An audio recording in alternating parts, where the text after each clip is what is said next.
তাদের মূল ভিত্তি হচ্ছে 19 দফা, শহীদ প্রেসিডেন্ট জিয়াউর রহমান প্রণীত। তার ধারাবাহিকতায় পরবর্তীতে এসে বেগম খালেদা জিয়ার ভিশন 2030, তারপরে এসে তারেক রহমানের নেতৃত্বে যে রাষ্ট্র মেরামতের 31 দফা, সেইটা, এইগুলির সমন্বয় করেই এই যুগোপযোগী করা এবং 24 গণঅভ্যুত্থান পরবর্তী বাংলাদেশে কেমন বাংলাদেশ, কেমন গণতন্ত্র, কেমন মানবিক দেশ হিসেবে আমরা চিন্তা করি সেই এবং কর্মসংস্থান সহ বিভিন্ন বিষয়গুলো ইনক্লুড করা। এবং 18 বছর ধরে বিএনপি যখন নিপীড়িত হচ্ছিল, নানান রকমের মামলা হামলা, রাজনৈতিক নিপীড়ন এসবের শিকার হচ্ছিল, ওই সময় তাদের উপলব্ধি থেকে তারা যেটা ফিল করছিল যে এই বাংলাদেশ এইভাবে আসলে চলবে না। আওয়ামী লীগ আজকে আসছে, তারা এরকম নিপীড়ন করছে, ভবিষ্যতে অন্য কেউ আসলে বা বিএনপি আসলে, যেই আসুক, এই রাষ্ট্র এই ব্যবস্থাপনার মধ্যে থাকলে এরকমই আর একটা স্বৈরতন্ত্র চালু হতে পারে। সেই জন্য বিএনপি নিজে থেকে ফিল করে, অন্যরা যখন সংস্কারের উচ্চারণটাও করে না এই শব্দটা, তখন বিএনপি তাদের রাষ্ট্র মেরামতের 31 দফা দিয়েছে। সেই বিবেচনা ওই সবগুলা মিলেই বিএনপির ম্যানিফেস্টো। সেই ম্যানিফেস্টোর মধ্যে এতদিন ধরে তারা যে প্রচারণা চালিয়েছে সেগুলি মূলত এর মধ্যে আছে, আর একটু ইলাবোরেটলি আছে বা আরো কিছু বেশি আছে, যেগুলোর মধ্যে পপুলারিজম হয় বা পপুলিস্ট হওয়ার মতো যে উপাদানগুলি, সেগুলো বক্তব্যে বেশি আসে। সব বিষয়গুলো তো আর সাধারণ বক্তৃতায়, মেঠো বক্তৃতা বা ইন্টারভিউতে বলা যায় না। ফলে অনেকগুলি সমন্বয় 5টা অধ্যায়ের মধ্যে বিএনপি এখানে বলেছে। আর এইখানে এই উপস্থাপনার মধ্যে যেটা আমার ভালো লেগেছে, আমি কালকে এই ইস্তাহার অনুষ্ঠানে ছিলাম, সেটা হলো নর্মালি আমাদের দেশে ইস্তেহার প্রণয়ন একটা কমিটি থাকে দলের, তারা এটা প্রণয়ন করে। দলীয় প্রধান সারা দেশে নির্বাচনী প্রচারণার জন্য চষে বেড়ান, বক্তৃতা দেন, প্রচারণা চালান, এবং ইস্তেহারের দিন তিনি এসে ইস্তেহারের সার সংক্ষেপটা তিনি পাঠ করেন একরকম। এটাই বাংলাদেশে কিন্তু এত বছর ধরে আমরা দেখে এসেছিলাম। তারেক রহমান কালকে যেটা করেছেন সেটা হচ্ছে তিনি এই ইস্তেহারটা পাঠ করেননি, বর্ণনা করেছেন, ব্যাখ্যা করেছেন। এবং তিনি বলেছেন যে যে এই ইস্তেহারে যা কিছু আছে 44 পৃষ্ঠার মধ্যে সবগুলোই তিনি ওন করেন, তার দল ওন করে, এবং সবগুলোই প্রয়োজনীয়। কিন্তু যে বিষয়গুলো তার বেশি ভালো লেগেছে এবং তিনি নিজে ফিল করেছেন ব্যক্তিগতভাবে যে এগুলো অবশ্যই হওয়া দরকার, সেগুলো তিনি জোর দিয়ে স্পন্টেনিয়াসলি ব্যাখ্যা করেছেন। যেগুলো এবং অবশ্যই তার হওয়া দরকার সেগুলো নিয়ে আমি একটু দু একটা নিয়ে কথা বলবো, কারণ জি খুব গুরুত্বপূর্ণ। তিনি নিজেও বলছেন যে যেগুলো ছাড়া আসলে কিছুই বাস্তবায়ন হবে না, সেগুলো নিয়ে আসবো। কিন্তু আপনি বলছিলেন না যে এই 17 বছরের উপলব্ধি থেকে, মানে নির্যাতিত অবস্থায় থাকার যে একটা উপলব্ধি, সেই উপলব্ধিও এখানে আসলে কাজ করেছে। আমি দেখছিলাম যে ট্রুথ অ্যান্ড হিলিং কমিশনের কথা বলা হচ্ছে ইশতেহারে, জামাতের ইশতেহারে এরকম একটা কমিশনের কথা বলা হচ্ছে, যে এখানে বলা হচ্ছে যে ভুক্তভোগী কেন্দ্রিক ও পুনর্বাসনমূলক ন্যায় বিচার প্রতিষ্ঠায় এবং ফ্যাসিবাদী সময় সংগঠিত মানবাধিকার লঙ্ঘন, আওয়ামী লীগ আমলে গুম খুন, মিথ্যা মামলা, নির্যাতন এবং বিভিন্ন সময় অপরাধের দ্রুত বিচার নিশ্চিত করা। 15 বছরে আওয়ামী লীগের যত সব অন্যায় সেগুলোর মানবাধিকার লঙ্ঘনের বিচারের কথা বলা হচ্ছে। কিন্তু তারপর, মানে আওয়ামী লীগ শাসনের পতন ঘটার পরে যেই সময়টা, যেখানে আসলে আমরা অনেক মব দেখলাম, মবের মাধ্যমে মানবাধিকার লঙ্ঘন, হত্যাকাণ্ড থেকে শুরু করে নানান রকম লুটপাট ভাঙচুরের ঘটনা ঘটলো, এগুলো কি আসলে এর মধ্যে নাই? 15 বছরের কথা বলা হলো, এগুলোর কি দ্রুত বিচারের বিষয় আসবে না, নাকি এই সরকার যেমন প্রেশার গ্রুপ বলে একরকম সরিয়ে দিল, পরের সরকারও একরকম দায় মুক্তি দিয়ে দেবে? না, আপনি দুইটার যদি প্রেক্ষাপটকে এক করে দেখেন সেটা ঠিক হবে না। একটা হচ্ছে গিয়ে 16 বছর ধরে একটা ফ্যাসিবাদ কায়েম করে রাষ্ট্রীয় প্রচার, রাষ্ট্রীয় যন্ত্রগুলি ব্যবহার করে রাষ্ট্র পরিচালকরা যে যে ঘটনাগুলি ঘটিয়েছেন, গুম বলেন, আয়নাঘর বলেন, গুম করে হত্যা বলেন, অথবা এক্সট্রা জুডিশিয়াল কিলিং এর নামে প্রতিপক্ষকে হত্যাকাণ্ডের শিকার করা বলেন, সেটা ছিল এক ধরনের রাষ্ট্রীয় হত্যাকাণ্ড, যেটা সরকার পরিচালনায় যারা ছিলেন তারা ছিলেন অবৈধভাবে এবং রাষ্ট্রীয় বাহিনী ব্যবহার করে, স্টেট অ্যাপারেটাসের সমস্ত কিছুর ব্যবহার দিয়ে তারা এটা করেছেন, সর্বশেষ গণহত্যা চালিয়েছেন। সেটার যে অপরাধগত মাত্রা, আর পরের যেটা আপনি দেখছেন, এটা হচ্ছে দৈনন্দিন আইন শৃঙ্খলা পরিস্থিতির কারণে এই বাংলাদেশে এমন কোনো দিন পাবেন না স্বাধীনতার পরে যেদিন কোনো একটা খুন হয়নি, যেদিন কোনো একটা ধর্ষণ হয়নি। ফলে রেগুলার বেসিসে বাংলাদেশে গণপিটুনি দিয়ে হত্যা আগে ছিল না, এই মব আগে ছিল না। এগুলা হচ্ছে একটা সামাজিক সন্ত্রাস, এটা হচ্ছে একটা রাজনৈতিক সন্ত্রাস বিভিন্ন মানে মাত্রা। আপনার কাছে মনে হয় যে এই সময় মানে এই গত এটা এটা সময় বিচার, এটা এটা রেগুলার একটা না অপরাধ, মানে না, রেগুলার বিশেষ হলো কিছু বিচার ঘটেনি। হতে হবে। একটা দুইটার মাত্রাগত পার্থক্যটা আপনাকে বলি, নিশ্চয়ই আপনি নিশ্চয়ই বুঝতে মাত্রাগত পারবেন। পার্থক্য আপনি বলতেই একটা, পারবেন, না বোঝাতেও না না, পারবেন, আমি ডাক্তার শাহাদাত, আমি কিন্তু আমার বলছি, প্রশ্ন হচ্ছে যে হ্যাঁ, ওটার হবে, এগুলোর কি না আপনারা না না, আমলে আমি নেবেন না, মানে আপনাকে বলি, বিএনপি? তারেক রহমান বা অন্য কোন সরকার যারা ইস্তেহার দিয়েছেন কেউ তো বলেননি যে গত 16 বছরে যতগুলি মানে বিভিন্ন সামাজিক বা বিভিন্ন গোষ্ঠীগত বা বিভিন্ন সময়ে নির্বাচন কেন্দ্রিক অবস্থায় তো হত্যাকাণ্ডের শিকার হয়েছে। আওয়ামী লীগ ইউনিয়ন পরিষদের একা মার্কা দিয়ে নির্বাচন করতে গিয়ে নিজেরা নিজেদের 116 জন হুম। কর্মীকে হত্যা করেছে, সেটার বিচার তাদের প্রাপ্য। কিন্তু যে হত্যাকাণ্ড রাষ্ট্রীয় বাহিনী ব্যবহার করে একটা রাষ্ট্র পরিচালকরা ফ্যাসিবাদী শাসনকে পোক্ত করবার জন্য বিশেষ উদ্দেশ্যে করে অথবা গণহত্যা করে, সেইটার বিচারের যে গুরুত্ব আর ওই সামাজিক সন্ত্রাস বা দৈনন্দিন যে আইন শৃঙ্খলার অবনতি সেখানে যে সন্ত্রাস, দুইটা তো একমাত্রে আসে না। বিশেষ ট্রাইব্যুনাল কখন করে, দ্রুত বিচার আদালত কখন করে, যখন কোনো কিছু এইরকম বিশেষ গুরুত্বপূর্ণ হয়ে ওঠে। সুতরাং এই সময়ের মধ্যেও যেসব হত্যাকাণ্ড ঘটেছে, যেই যেসব অপরাধমূলক কর্মকাণ্ড ঘটেছে, যেই সব মব ভায়োলেন্স হয়েছে, সেইটা নিয়ে ভুক্তভোগীরা মামলা করেছে। সেই মামলা তদন্ত সাপেক্ষে সেগুলার রেগুলার বিচারিক প্রক্রিয়া, তার বিচার অবশ্যই হতে হবে। কারণ কোনো ভিকটিমই যেন বিচার প্রার্থীরা যেন বিচারহীনতার মধ্যে না পড়ে যায়, সেটা একটা আধুনিক রাষ্ট্র, একটা মানবিক রাষ্ট্র, জি। একটা আইনের শাসনের রাষ্ট্রে সেটা জি, হতে হবে। কিন্তু এই সরকার কিন্তু যেমন যে একটা ইন্ডেমনিটি প্রতিশ্রুতি, দিয়েছে, এই সরকার যেমন ইন্ডেমনিটি দিয়েছে সেটা অবশ্য জুলাই যোদ্ধাদের জন্য দিয়েছে, এবং বলা হচ্ছে যে রাজনৈতিক প্রতিরোধের কারণে ওই অভ্যুত্থানকালে সংঘটিত অপরাধের জন্য সেটা দিয়েছে। নির্দিষ্ট একটা সময়ের। কিন্তু কোন সময় সেটা কি বুঝতে পারছেন? কারণ আসিফ নজরুল যখন বলেছিলেন মাননীয় আইন উপদেষ্টা, কিন্তু তিনি বলেছিলেন যে 31শে আগস্ট পর্যন্ত, কিন্তু অধ্যাদেশে এরকম কিছু উল্লেখ করা আছে বলে আমি দেখি নাই। মানে কোন সময় পর্যন্ত এই ইন্ডেমনিটি, সেটা কি বুঝতে পেরেছেন? আমি অধ্যাদেশটা আসলে টাইম উল্লেখ আচ্ছা। আছে কিনা এই মুহূর্তে আমার স্মরণে নাই, এটা দেখতে হবে আবার। তবে জুলাই যোদ্ধাদের জন্য তো অনন্তকালের ইন্ডেমনিটি দেওয়া যায় না। এইটা ওই আসিফ নজরুল যেটা বলেছেন, আমার ধারণা সেটা আইনে আছে, না থাকলে এটা ভুল আছে, এটা সংশোধন হবে।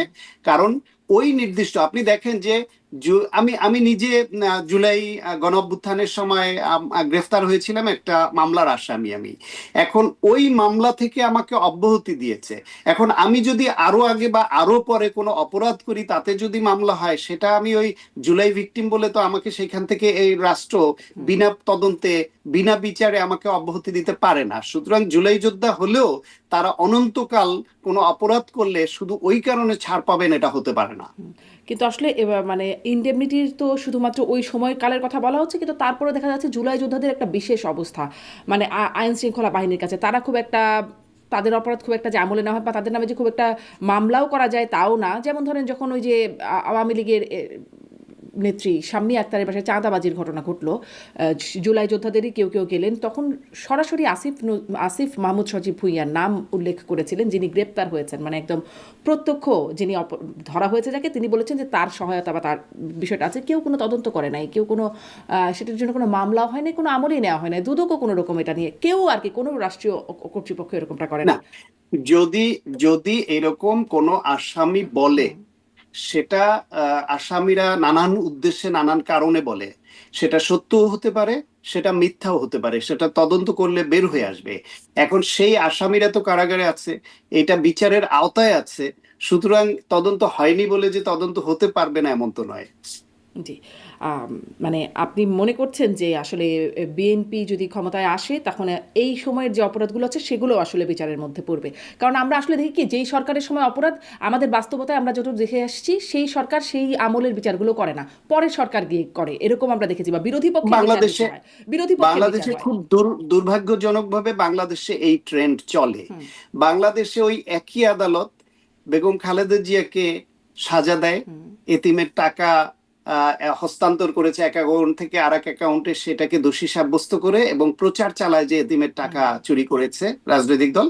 আবার বাংলাদেশের সেই আদালতই আবার তাকে নির্দোষ এক বেকসুর খালাস দেয় যে এই মামলায় ভুল রায় হয়েছিল। যদি তার উপর অন্যায়ভাবে রাষ্ট্রের সর্বোচ্চ আদালত এই রায় দিয়ে থাকে, তাহলে যারা এই রায় দিয়েছে তাদেরও বিচারের আওতায় আনা উচিত। এরকম অনেক গুরুত্বপূর্ণ মামলায় এই যে পট পরিবর্তনের পরে সেটা দেখা যায় যে আগে মোটিভেটেড রায় দেয়া হয়েছিল, বায়াসড রায় দেয়া হয়েছিল। তাহলে রাষ্ট্রের সর্বোচ্চ আদালত যদি এরকম বায়াসড হতে পারে, তারা মোটিভেটেড হতে পারে, তারা যদি রাষ্ট্র পরিচালকদের নির্দেশে রায় দিতে পারে, তাহলে তাই ওই বিচারকদেরও বিচারের আওতায় আনা উচিত। সেটা যতদিন আমরা না পারবো ততদিন পর্যন্ত এই প্রক্রিয়া থেকে বের হওয়া কঠিন হবে।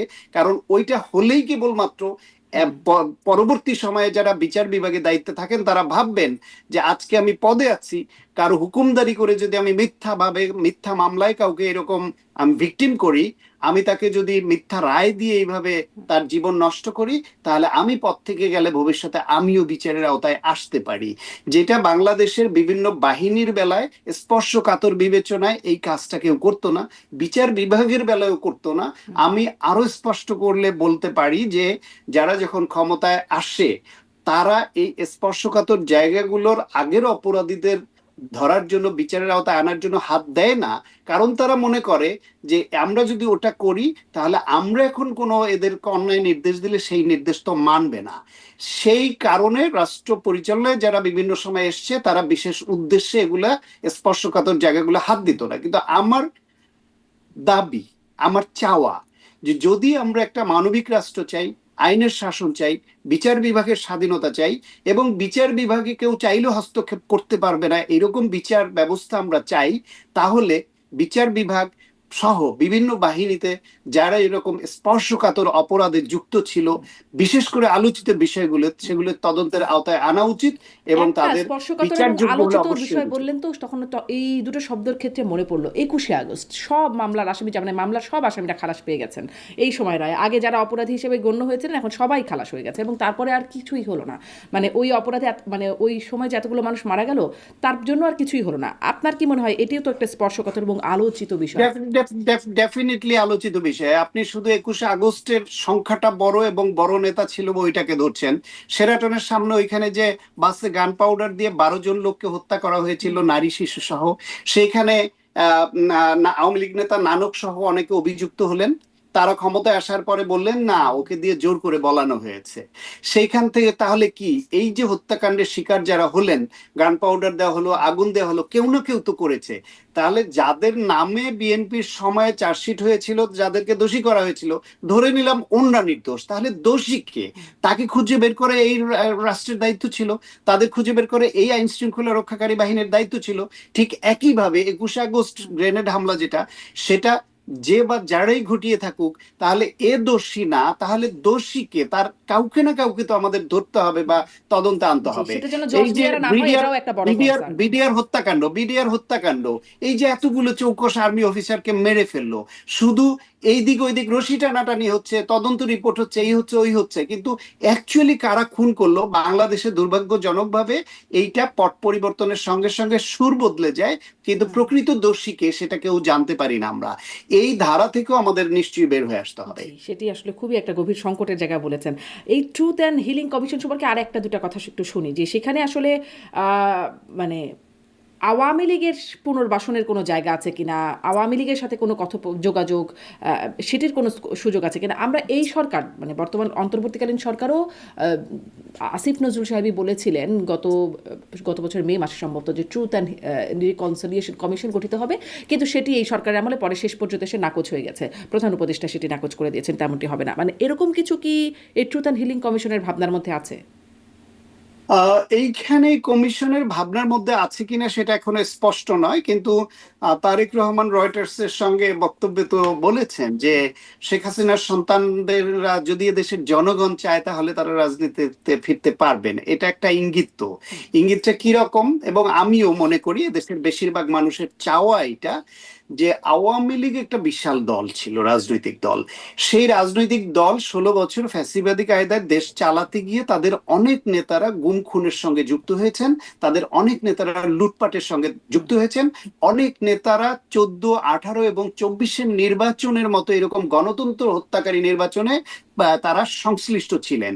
সুতরাং যারা টাকা পাচার করেছেন এদেরকে, এবং সর্বশেষ গণহত্যায় যারা প্রত্যক্ষ রোল প্লে করেছেন, এদেরকে সুনির্দিষ্ট অভিযোগে তাদের বিচার হতে হবে, এবং এই বিচারটা অনন্তকাল ঝুলিয়ে রাখা যাবে না।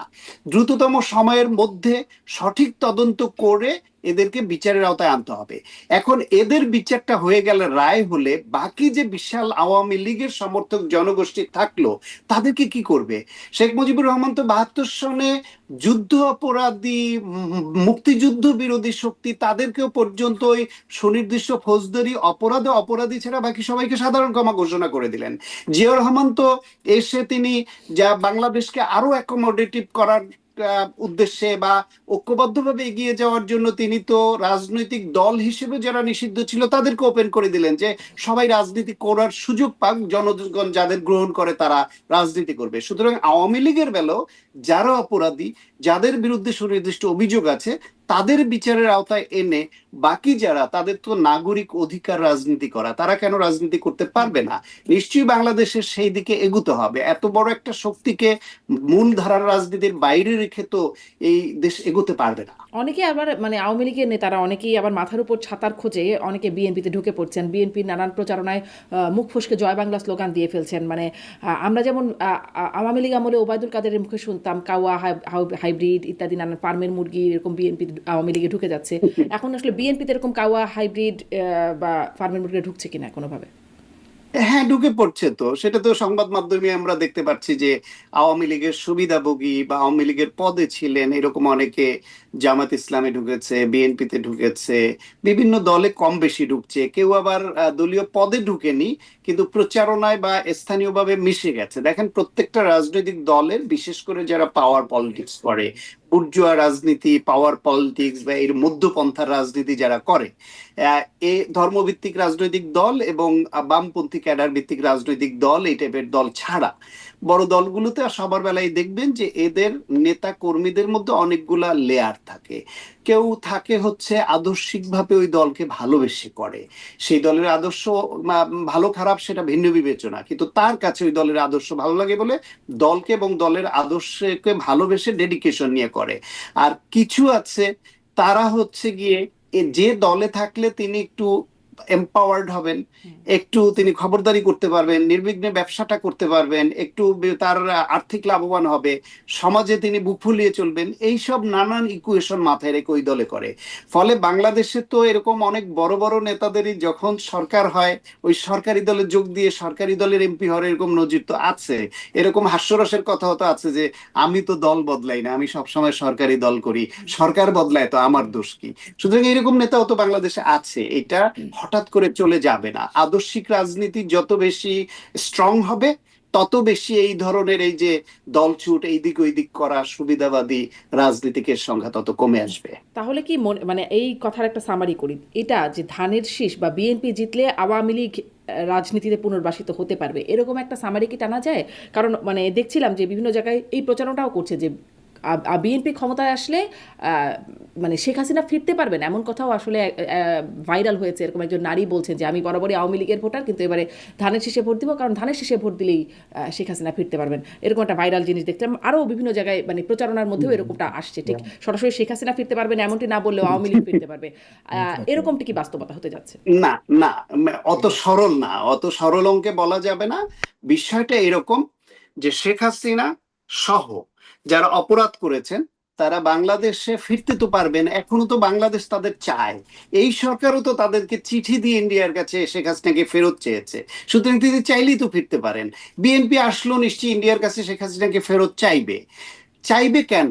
কারণ সঠিক তদন্তের মাধ্যমে তার তো এখানে আত্মপক্ষ সমর্থনের অধিকার আছে।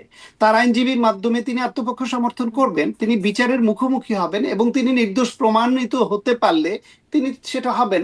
আর যদি তিনি দোষী হন, তাকে তো দোষী হন, তাহলে তো অবশ্যই তাকে বিচারের মুখোমুখি হতে হবে এবং শাস্তি তাকে পেতে হবে। সুতরাং শুধু সে না, হচ্ছে মানে ধরেন বৈশ্বিক অঙ্গনে বা আন্তর্জাতিক বিভিন্ন সংস্থা বলছে যে বিচার প্রক্রিয়ায় গলদ আছে বা ট্রাইব্যুনালকে নিয়ে প্রশ্ন তুলছে। এটি দিয়ে এই বিচারটাই মানে ইনভ্যালিড হয়ে যাবে না তো? আপনার কি মনে হয় না, মনে আছে যে যুদ্ধ অপরাধীদের বিচার হয় যখন, তখন অনেক অনেক আন্তর্জাতিক সংস্থা, একদম। খুবই ওয়েল রেপুটেড সংস্থা এটা নিয়ে প্রশ্ন তুলেছিল, তারপর ওই বিচারটা কিন্তু হয়ে গেছে। এখন কি আপনি ওই বিচার ফেরত দিতে পারবেন? আর সুতরাং এটা তো যা একটা কার্যকর হয়েছে বাকিগুলো তো আবার ইনভ্যালিড হয়েই যাচ্ছে, তাই না? যারা যেগুলো হ্যাঁ, আসলে হ্যাঁ, পেন্ডিং ছিল।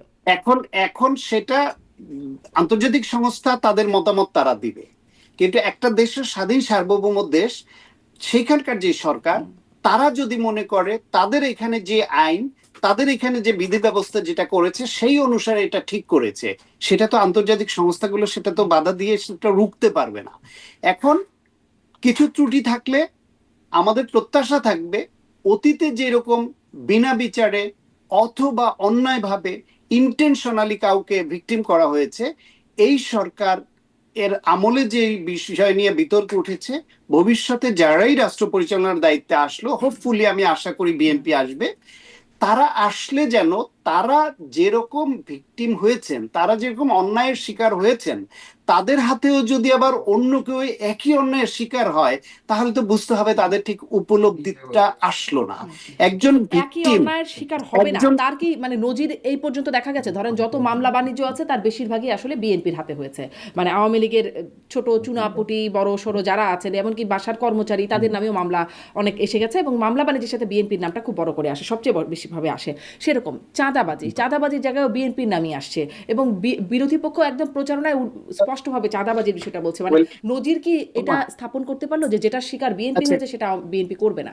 আচ্ছা, আচ্ছা, আচ্ছা, বল, আপনি ভালো কথা বলেছেন, ভালো প্রসঙ্গ তুলেছেন। এইটা জামায়াত ইসলাম এবং বিএনপির প্রতিপক্ষ, তারা সবাই এই প্রসঙ্গটা তুলে সামনে। আপনার সাংবাদিকতার জীবন তো বেশ অনেক বছরই হয়ে গেছে।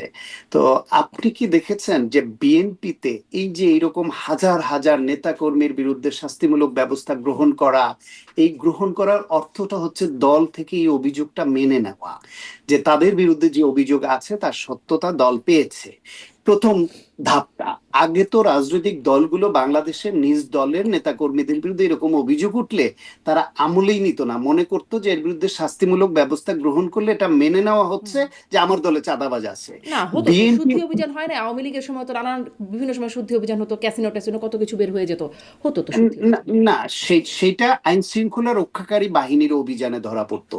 হুম। বিএনপি কি নিজেরা, আওয়ামী লীগ কি দলগতভাবে রাজনৈতিক শুদ্ধি অভিযান চালিয়ে কাউকে ও চাঁদাবাজের অভিযোগ আছে ওকে, অতএব অভিযোগের ভিত্তিতে ওকে আমি বাদ দিয়ে দিয়ে এটা করেছে? বিএনপি তো মামলাও হয় নাই বিএনপির ওই নেতার বিরুদ্ধে, তারা তো দোষী সাব্যস্ত হয় নাই, আইন শৃঙ্খলা রক্ষাকারী বাহিনীর হাতে গ্রেফতার হয় নাই। বিএনপি নিজ উদ্যোগে যাদের বিরুদ্ধে সমাজের বিভিন্ন স্তরে অভিযোগ উঠেছে, দলীয় চ্যানেলে তারা তদন্ত করেছে, এবং যেটা সত্যতা তাদের কাছে মনে হয়েছে এটা ভ্যালিড অভিযোগ, তাদেরকে তারা ব্যাপক হারে যেরকম শাস্তিমূলক ব্যবস্থা নিয়েছে। এইটাও তো একটা পজিটিভ মুভ। এখন আপনি একটা যে আগে স্কুলেই যেত না, সে স্কুলে যাওয়া শুরু করেছে, সেটাকে অ্যাপ্রিসিয়েট না করে আপনি যদি বলেন যে ও তো পাস করতে পারবে না, তার এই যে স্কুলে যে যেত না, সে যে স্কুলে যাওয়া শুরু করেছে, এটাকে অ্যাপ্রিসিয়েট করেন, করে বলেন যে ভালো লেখাপড়া ভালো রেজাল্ট আমরা দেখতে চাই, এবং এই ধারাবাহিকতা আমরা অব্যাহত থাকি এটা দেখতে চাই।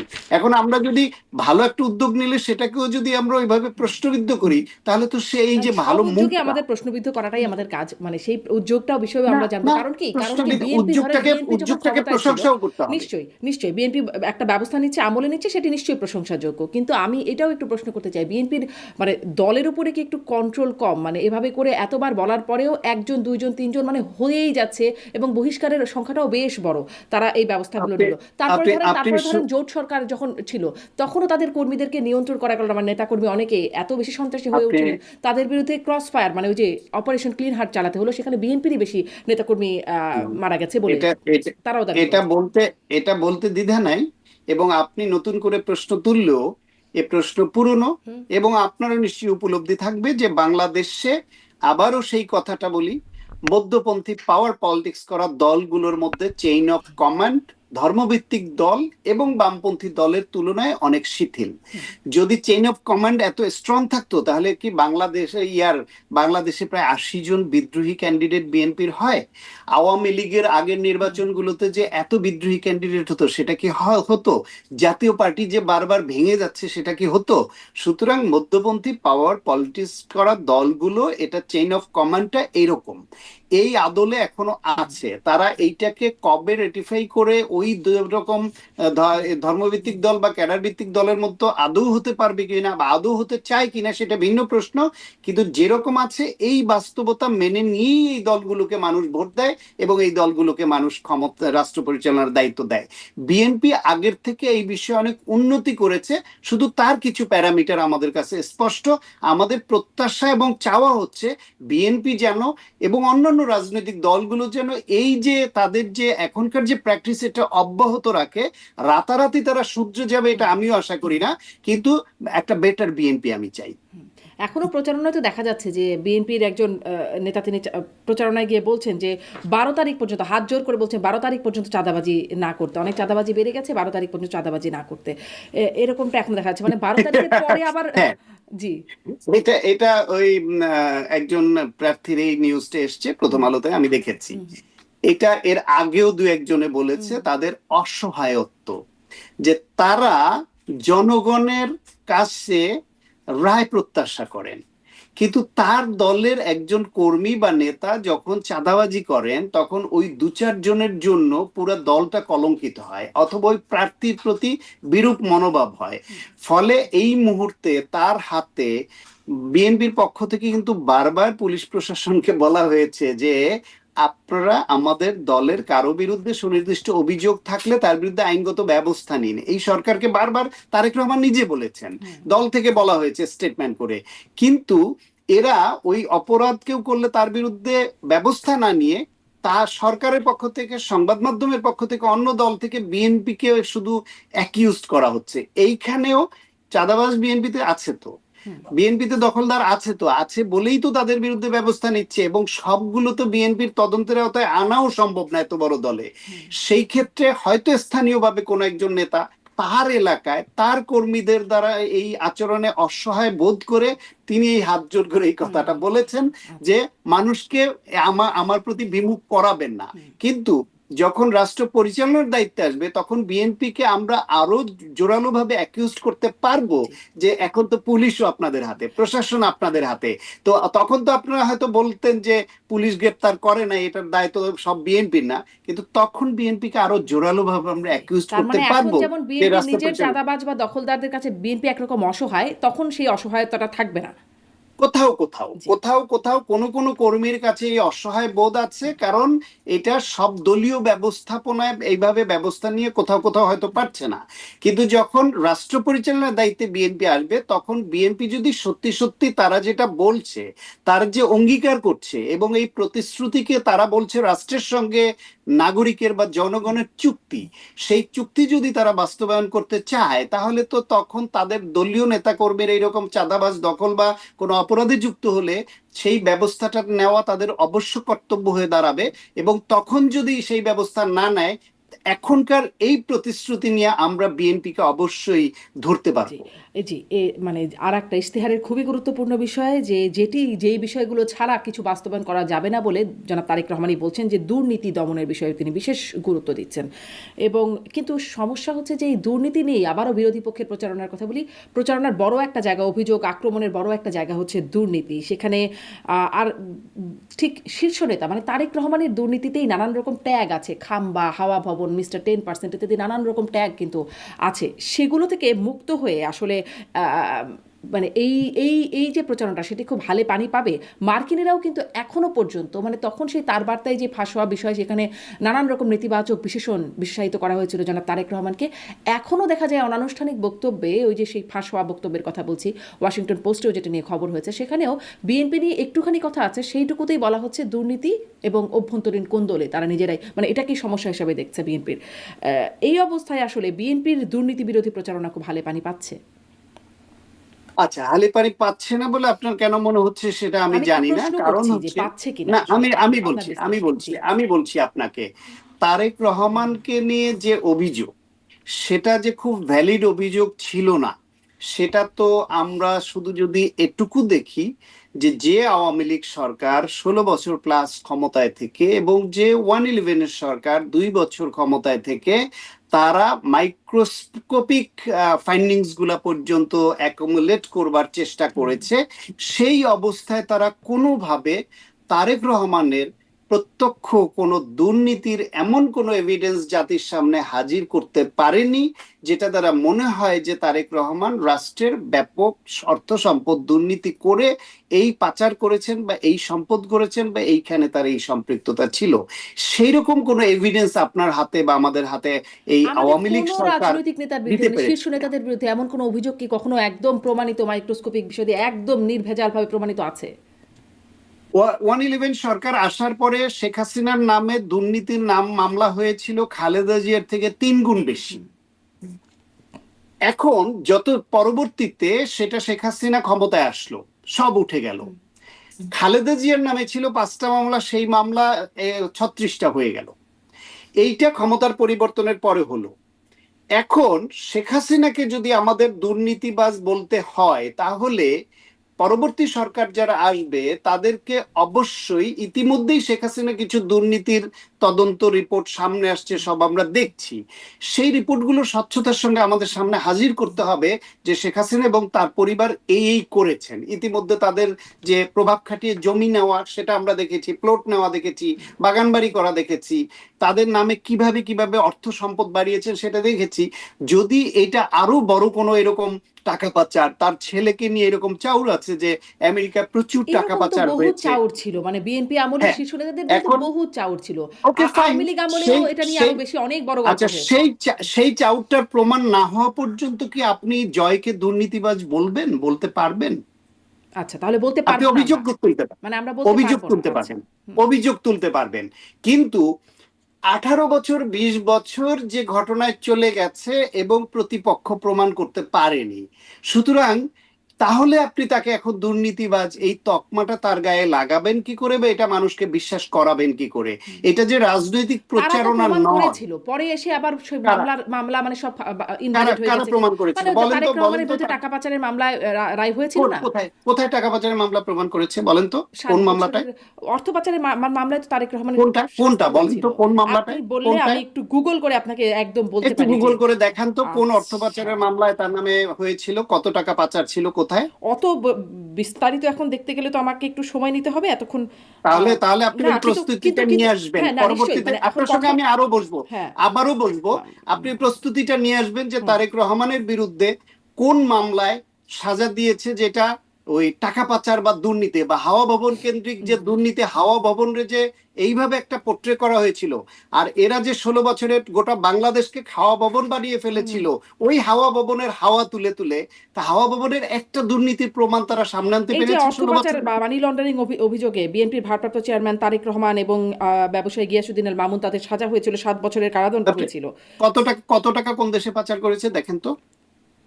আহ, সেটির বিস্তারিত অবশ্যই এই প্রতিবেদনে নাই, তবে নিশ্চয়ই মামলার রায় কোথায় যেহেতু আছে? হয়েছে। আপনি দেখেছেন শুধু একটা ইয়ের ওই যে সাপ্লিমেন্টারি কার্ড, তাদের যে ক্রেডিট কার্ড, সেই কার্ডের একটা সাপ্লিমেন্টারি কার্ড, যেটা গিয়াসউদ্দিন আল মামুনের একটা কার্ড ছিল, সেই কার্ড সংক্রান্ত একটা বিষয়ে কত টাকা সেটা?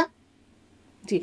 আপনি কোটি টাকার নিচের একটা সামান্য বিষয় নিয়ে আপনি ওইভাবে মিথ্যা একটা জি। সাপ্লিমেন্টারি কার্ড দিয়ে সে ব্যবহার করেছে, এটাকে বানিয়েছিল। আর সেইখানে আপনার এই হাওয়া ভবন এবং সব নিয়ে আপনি হাজার কোটি শত কোটি টাকার গল্প ছড়িয়েছেন, এবং সেটাও সত্যতা কতখানি সেটা এখন আবার পুনঃ তদন্ত হলে বোঝা যাবে। রাষ্ট্র ক্ষমতায় যখন থাকে তখন 16 বছর ধরে চেষ্টা করে একটা সাপ্লিমেন্টারি কার্ড ব্যবহারের, বিদেশে গিয়ে খরচ করেছে বা কি করেছে, সেই সেই একটা ক্ষুদ্র জিনিস বের করেছেন। আর একটা একদমই মামলায় তার একদমই বিরুদ্ধে মানে আমি আপনার সাথে এখানে খুব দ্বিমত করার কিছু নাই, মানে আছে এরকম হয়েছে, কিন্তু এবং রায়েও যে সব সঠিক হয়েছে সেটাও হয়তো বলার সুযোগ নাই, কিন্তু মানে একইভাবে আমি বলছিলাম আর এই কোনো কথা রায়ই যে হয়নি তারেক রহমানের বিরুদ্ধে দুর্নীতিতে, আর কোনো রায় তাকে, তার বিরুদ্ধে হলো গিয়ে ধরেন 21 আগস্ট হ্যাঁ, না হামলা, এই যে অর্থ পাচার মামলায় তারপর রায় হয়েছে, 7 বছরের কারাদণ্ড ছিল তারেক রহমানের বিরুদ্ধে। কোনটায়? এই যে অর্থ কোনটায়? পাচারের মামলায়, অর্থ পাচার মানি লন্ডারিং আইনে করা মামলায় 7 বছরের কারাদণ্ড হয়েছিল। 7 বছরের কারাদণ্ড হয়েছে বলেন আপনি কত? খালেদা জিয়ার নামে আপনি সারা জীবন ধরে উদাহরণ দিতে পারবেন যে হ্যাঁ, এতিম মেয়ের টাকা চুরি এবং দুর্নীতির দায়ে তার বিরুদ্ধে তো 10 বছরের সাজা হয়েছিল, প্রথমে 5 বছর দিয়ে 5 বছর বাড়িয়েছে।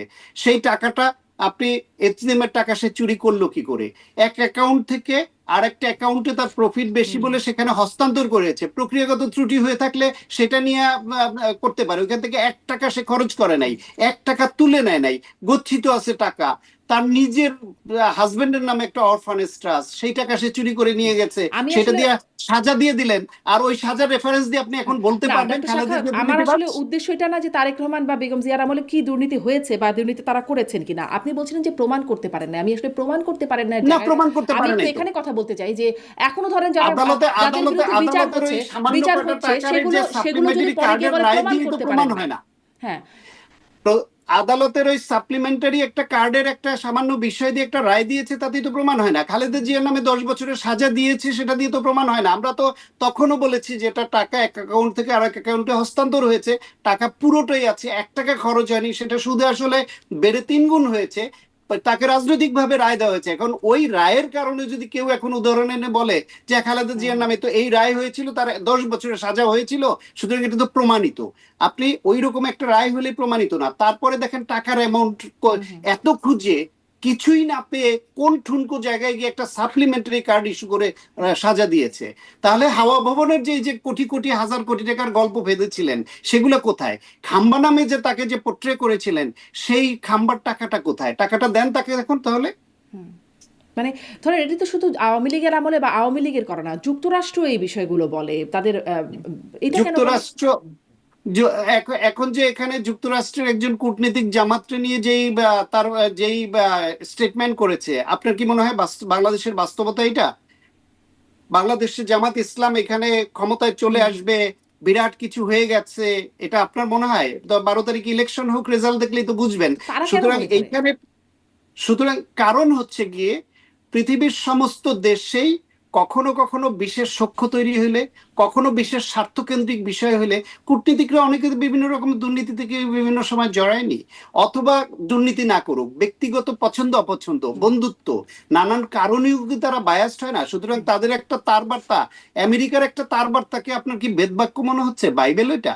না, আমেরিকার দুর্নীতি, নিশ্চয়ই আমেরিকার বিভিন্ন নিশ্চয়ই দেশের না। উপর আগ্রাসন আপনার কি সব ন্যায্য মনে হয়? তাহলে শুধু বাংলাদেশ প্রশ্নে বা একজন নেতা প্রশ্নে আমেরিকা তার বার্তা দিল, সেটা আপনার হাতিয়ার হয়ে গেল? না, একটা তার বার্তা হাউ না, কাম? আমেরিকার তার বার্তা, আমেরিকার ধারণা, বাংলাদেশের আদালতের রায় যেটি আপনি একদমই খারিজ করে দিচ্ছেন, বা ধরেন মানে এই আদালতের রায়ের বাইরেও যে একটা পারসেপশন মানুষের মধ্যে অনেকেই এগুলোর মাধ্যমেই হয়তো তৈরি হয়েছে, সেগুলো মানুষের মধ্যে পারসেপশন বা তৈরি এফবিআই এর করেছে এসে সে সাক্ষী বাংলাদেশের, দেওয়া।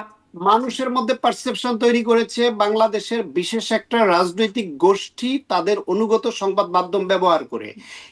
বিভিন্ন সংবাদ মাধ্যমে যে রিপোর্টগুলি হয়েছিল, সেই রিপোর্টগুলি এইভাবে তখন বিএনপি তুলনামূলকভাবে সংবাদ মাধ্যমের প্রতি বিভিন্ন কড়াকড়ি অবস্থান নেয়নি বলে এই সংবাদ মাধ্যমগুলো এটা করতে পেরেছিল।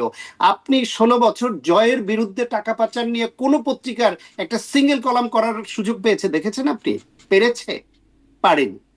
তারেক রহমান কিংবা বেগম খালেদা জিয়া তাদের ওই আমলে তারা সংবাদ মাধ্যমের এই রিপোর্ট করেছে বলে কোনো সংবাদ মাধ্যমের টুটি চেপে ধরেনি।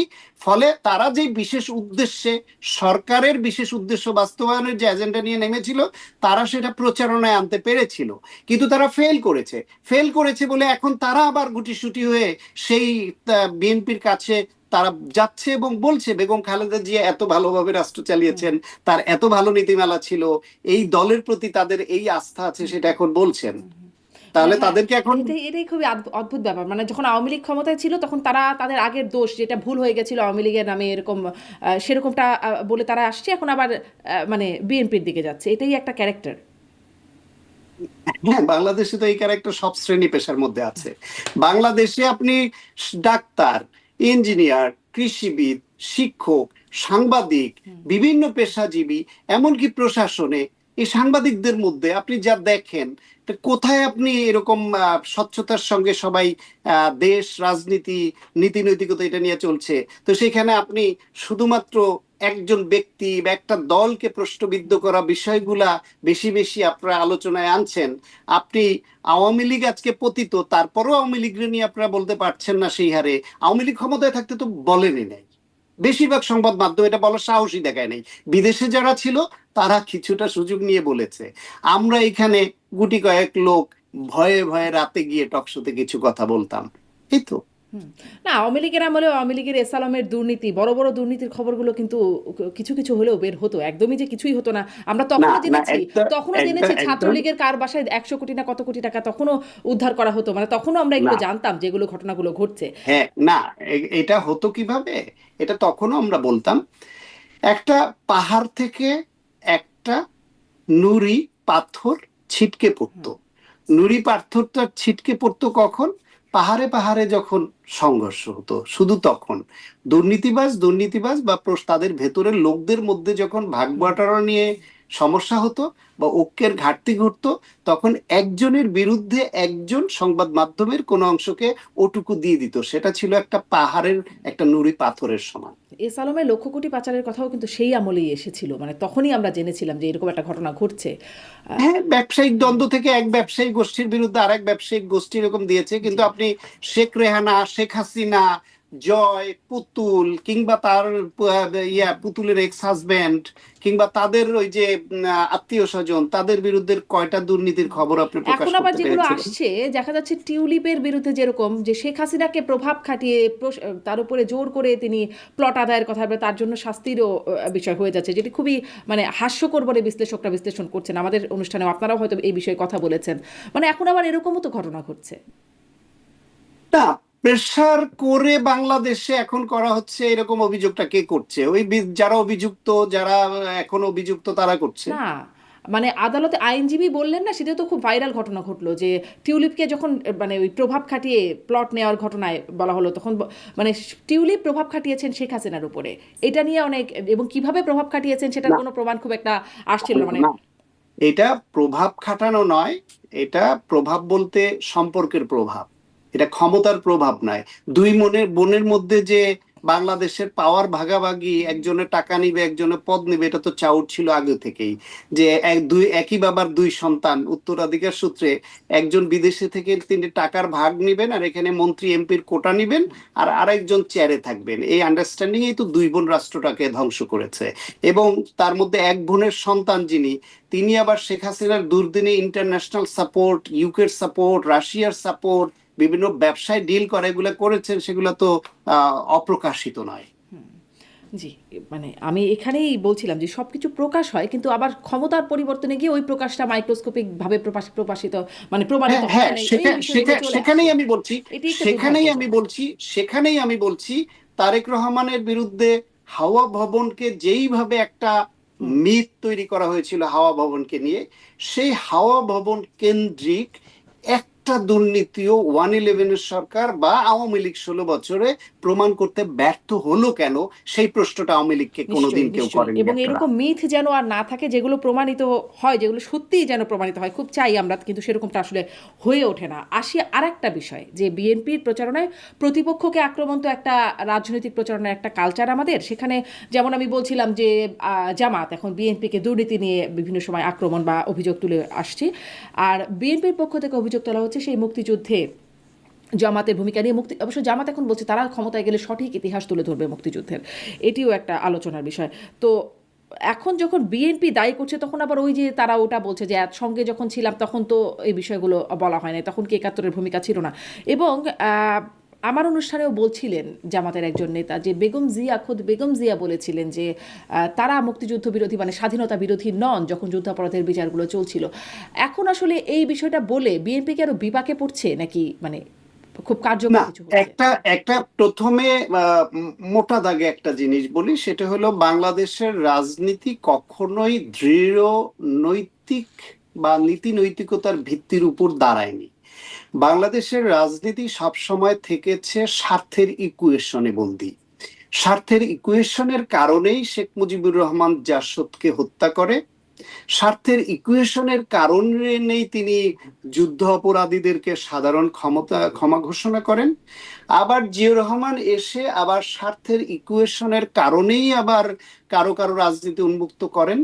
এরশাদের সময় স্বার্থের ইকুয়েশনের কারণেই আওয়ামী লীগ এবং জামায়াত এক হয়ে 86-র জাতীয় বেঈমান খেতাব অর্জন করে তার অধীনে নির্বাচনে যায়।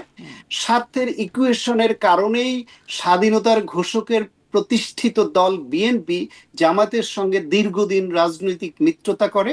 স্বার্থের ইকুয়েশনের কারণেই আওয়ামী লীগের মতো একটি মুক্তিযুদ্ধের পক্ষের শক্তি জামাতের সঙ্গে জোট করে এবং 95, 96, 94 সালে বিএনপির বিরুদ্ধে এক হয়ে তারা একসঙ্গে বসে। নিজামী এবং শেখ হাসিনা একসঙ্গে বসতে পারেন।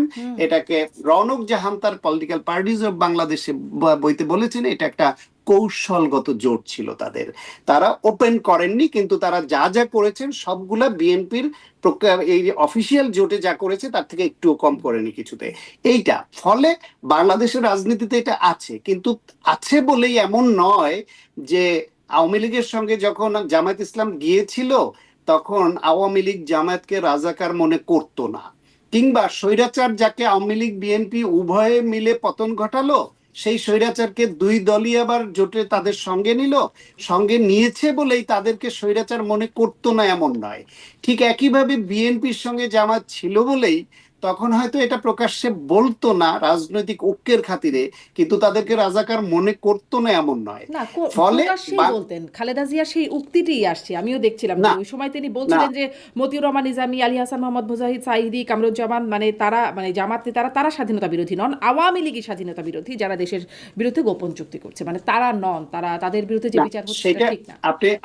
আপনি একটা হচ্ছে 71 প্রশ্নে মুক্তিযুদ্ধ বিরোধী অবস্থানে ওনারা ছিলেন, এটা বেগম খালেদা জিয়ার বক্তব্য। আপনি 94-95 সালে জাতীয় সংসদে তাদের যে বক্তব্যগুলো আছে, জামাত যখন আওয়ামী লীগের সঙ্গে মিলে সংসদ থেকে রিজাইন করে বের হয়ে আসলো ওই সময় বক্তব্যগুলো আবার দেখেন। সুতরাং আপনি শেষের এই একটা ধরেন এবং এইখানে দুইটা বক্তব্য পাশাপাশি মিলান। বলেছে এরা এই যে এরা মুক্তিযুদ্ধ স্বাধীনতা বিরোধী নয়, আওয়ামী লীগ স্বাধীনতা বিরোধী কারণ দেশের বিরুদ্ধে চুক্তি করছে। তাহলে স্বাধীনতা এবং সার্বভৌমত্বর 71-এর প্রশ্নে অবশ্যই জামাত ইসলাম বিরোধী, কিন্তু আওয়ামী লীগ যে স্বাধীন সার্বভৌম একটা দেশের স্বার্থ ক্ষুণ্ণ করে বিদেশের সঙ্গে গোপন চুক্তি করতে পারে তারা প্রকৃত স্বাধীনতা বিরোধী বর্তমানের প্রেক্ষাপটে। সুতরাং এইটা একটা অন্য ধরনের একটা স্টেটমেন্ট যে বাংলাদেশের স্বাধীনতা রক্ষা করবার দল আওয়ামী লীগও নয়, সুতরাং তারা জামাতের উপর যে অন্যায়টা করছে তাদের যে ফাঁসি দিচ্ছে সেটার প্রতিবাদ করতে গিয়ে এটা বলেছেন। এবং আমি নিজেও আমি না তারা বর্তমান প্রেক্ষাপটে বলছে, এটা 71 উল্লেখ করে বলেন নাই বেগম খালেদা জিয়া। বিচার 71-এর জন্য হলেও তাদেরকে যেইভাবে বিচারটা করা হচ্ছিল সেই বিচারটা প্রশ্নবিদ্ধ ছিল এবং অনেককে বিনা বিচারে প্রায় রাষ্ট্রীয় হত্যাকাণ্ডের আওতায় হত্যা করা হয়েছে। কাদের মোল্লার রায় হয়ে গেল, রায় হয়ে যাওয়ার পরে একটা মব তৈরি করে বাধ্য করে আইন পরিবর্তন করে তারপর ফাঁসি দেয়া হলো। সুতরাং সেগুলো তো রাষ্ট্রীয় হত্যাকাণ্ড ছিল, সেই প্রতিবাদটা করতে হবে। এখন এক একজনের ভাষা এক এক রকম হবে। আপনি ওই একটা বিষয় নিয়ে আপনি খালেদা জিয়ার এই বিষয় নিয়ে যে জামায়াত যে দায় মুক্তি পেয়ে যাবে এটাও তো কোনো কথা না। আর খালেদা জিয়া যা বলছেন সারা জীবনে যা কিছু বলেছেন রাজনৈতিক বক্তব্য তার প্রতিটাই যে সহি হয়ে যাবে এমন ভাবারও তো কোনো কারণ নাই। তিনি তো মানুষ, তিনি তো রাজনীতি। গুরুত্বপূর্ণ কৌশলগত কারণে আসলে আমাদের দলগুলো কি কি করেছে, যেটি বলা হয় সঙ্গে থাকলে সঙ্গী না থাকলে জঙ্গি, এই বিষয়টাও একরকম ওইটার মধ্যে পড়েই যায়। জি ডেফিনেটলি। একদম শেষে একটা প্রশ্ন মানে করতে চাই যে ওসমান হাদির বিচারের দাবিতে এখন মানে যে ঘটনাগুলো ঘটলো বা ঘটছে, আরো কর্মসূচি আছে, ইনকিলাব মঞ্চের যমুনা ঘেরাও, সেখানে পুলিশের সাথে সংঘর্ষ, এবং তারা বলছে নির্বাচনের আগেই প্রশাসনের এরকম ভূমিকা, তাহলে নির্বাচন তারা কিভাবে করবে এই প্রশাসন, এরকম প্রশ্ন তুলে রাখছে এবং সামনে আরও কর্মসূচি তারা দিচ্ছে।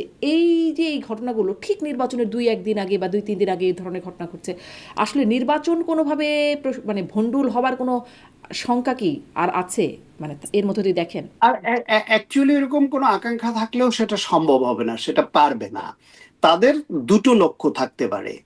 একটা প্রাথমিক লক্ষ্য ছিল সেটা হচ্ছে বিএনপির নির্বাচনী ইস্তেহার যেদিন প্রকাশ হবে, অনুষ্ঠানটা হবে, সেই দিন সংবাদ মাধ্যম সহ জনগণের দৃষ্টিকে এই দিকে যে ফোকাসড হতো সেটাকে সরিয়ে নেওয়া, সেই দিক থেকে তারা কিছুটা হলেও সফল হয়েছেন। কারণ সংবাদ মাধ্যম বিভিন্ন জায়গায় নির্বাচন এই বিএনপির ইস্তেহারের আলোচনাটাকে মূল ফোকাল পয়েন্ট থেকে সরাতে না পারলেও অনেকখানি ছোট করে এনেছে। তারা ওইখানকার সংঘর্ষের বিষয়টাকে প্রায়োরিটি দিতে হয়েছে, সেটা সংবাদ প্রকাশ্যে, প্রচারে, রাজনৈতিক টকশোর আলোচনায়, সব জায়গায়। সুতরাং এটা তারা একদিক থেকে করেছে, এটা একটা প্রাথমিক একটা উদ্দেশ্য হতে পারে। এবং এই ব্যাপারে ইনফ্লুয়েন্স এসছে দেশের বিদেশ বাইরে থেকে, আর ব্যবহার করেছে দেশের একটা রাজনৈতিক গোষ্ঠী। দ্বিতীয় যেটা, এইটার দ্বারা মানুষের দৃষ্টি এই দিকে সরিয়ে রেখে নির্বাচনী কোনো ইঞ্জিনিয়ারিং এর কোনো বিষয়ে কোনো গোষ্ঠী বিশেষ কোনো তৎপরতা চালাতে চায় কিনা, ষড়যন্ত্র করতে চায় কিনা, সেরকম ইঙ্গিত কেউ কেউ দিচ্ছেন, সন্দেহ করছেন, সেটা একটা হতে পারে। তৃতীয় যেটা, সেটা হচ্ছে এর কোনোটা সফল না হলে যদি নিশ্চিতভাবে তারা যে প্রধান বিরোধী দল হতে চায় এবং শক্তিশালী প্রধান বিরোধী দল, যেটা গণতন্ত্র আসলে দরকারও, যেহেতু আওয়ামী লীগ নাই, অন্য রাজনৈতিক দল নাই, বিএনপি রাষ্ট্র পরিচালনার দায়িত্ব পেলে একটা কার্যকর বিরোধী দল তো লাগবে, এবং সেই কার্যকর বিরোধী দল যেন একটা শক্ত বিরোধী দল হয়, এটা কিন্তু আমিও চাই। সেই ক্ষেত্রে এই মুহূর্তে তো জামাতের বিকল্প নাই, কিন্তু জামাত একটার পর একটা এমন ব্লান্ডার করেছে নারী ইস্যুতে, এই ঢাকা 17 কেন্দ্র করে প্রার্থীর যে আর্মিদের নিয়ে যে বাজে কথা বলা, জাল সিল, জাল ব্যালট নিয়ে তাদের নেতা ধরা পড়া, তারপর হচ্ছে কি এই যে মুক্তিযুদ্ধের নতুন ইতিহাস তৈরি করা, উই রিভোল্ট অলিয়াহাত বলেছে, এবং তারা কি রাজাকাররা নাকি বাংলাদেশের সঠিক ইতিহাস লিখবে মুক্তিযুদ্ধের, এগুলো মানুষ ভালোভাবে গ্রহণ করছে না।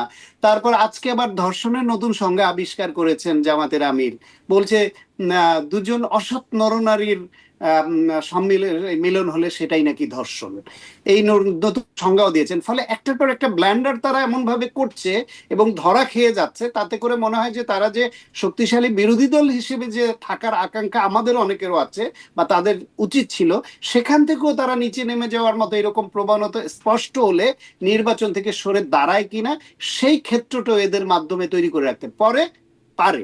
তবে ফাইনালি এই নির্বাচন ভণ্ডুল হবে না এবং করা সম্ভব নয়। কেন সম্ভব নয় সেই কথাটা বহু চ্যানেলে আমি বলেছি, একদম ওপেন স্পষ্ট করে আপনাকে বলি আবার। বাংলাদেশে যদি এই নির্বাচনটা ভণ্ডুল হয়, তাহলে বাংলাদেশে অবধারিতভাবে একটা গৃহযুদ্ধ শুরু হবে। নির্বাচনে অংশগ্রহণকারী দলগুলোর মধ্যে যুদ্ধ লেগে যাবে, সেই যুদ্ধে পতিত ফ্যাসিবাদ গোষ্ঠী ঢুকে পড়বে এবং ত্রিমুখী লড়াই হবে, ব্যাপক খুনোখুনি হবে। সেই পরিস্থিতিতে এই তত্ত্বাবধায়ক, এই অন্তর্বর্তীকালীন সরকারের পক্ষে এই দেশকে, এই সরকার কন্টিনিউ করা ইম্পসিবল, অ্যাবসলিউটলি ইম্পসিবল। তখন এইখানে আর্মিকে ইন্টারভেইন করা ছাড়া অন্য কোনো উপায় থাকবে না।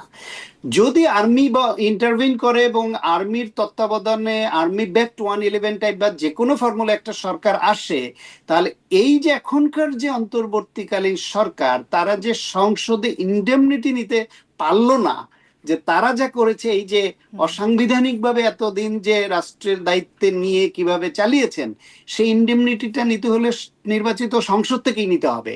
সুতরাং নির্বাচিত সংসদ প্রতিষ্ঠার আগেই যদি ক্ষমতা অন্য কারো হাতে চলে যায়, তাহলে ইনডেমনিটি পাবে না।